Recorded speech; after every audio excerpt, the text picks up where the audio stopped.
شامل کرتے ہیں۔ شہداد پور سے ہمارے نمائندہ سید عثمان علی کی رپورٹ کے مطابق انجمن دائرۃ الاسلام ویلفیئر ایسوسی ایشن سندھ کے منعقدہ محفل حسن قرات کے پروقار اجتماع میں جامعہ دارالعلوم الحسینیہ شہداد پور کے ناظم اعلیٰ قاری عبدالرشید رحیمی نے پرجوش خطاب کرتے ہوئے عوام الناس کو دنیا میں موجود فتنوں اور کذابوں سے خبردار کیا۔ انہوں نے واضح طور پہ کہا کہ سید جون پوری مہدی، جس نے تقریباً 550 سال پہلے امام مہدی ہونے کا دعویٰ کیا تھا اور فرقہ مہدویہ کی بنیاد رکھی تھی، وہ سراسر کذاب اور ملعون تھا اور قادیانیوں کا باپ تھا، جس کے ماننے والوں کا عقیدہ یہ ہے کہ کذاب اور ملعون جون پوری ہمارے نبی محمد مصطفیٰ کے برابر تھا۔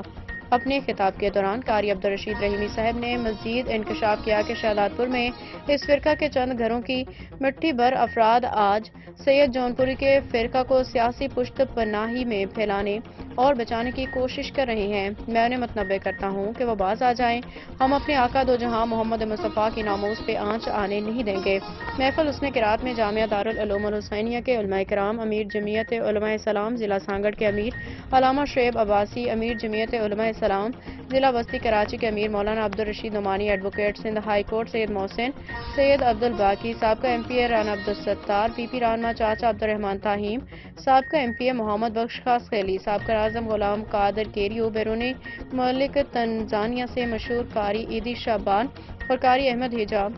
اندرون ملک پاکستان کے شہر کوئٹہ سے مفتی شہاب الدین، اسلام آباد سے قاری وحید اللہ، کراچی سے قاری طلحہ نفیس، راولپنڈی سے قاری سعد اللہ اور شہداد پور کے قرا حضرات نعت خواں ہزاروں تعداد میں شہریوں نے شرکت کی۔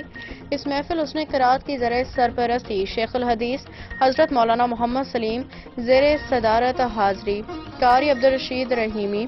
زیر نگرانی حضرت مفتی منیر احمد طارق نے کی۔ پروگرام رات بعد نماز عشاء سے رات 3 بجے تک جاری رہا۔ آخر میں انجمن دائرۃ الاسلام کی طرف سے مہمانوں کو سندھ کی ثقافتی اجرکیں پیش کی گئیں۔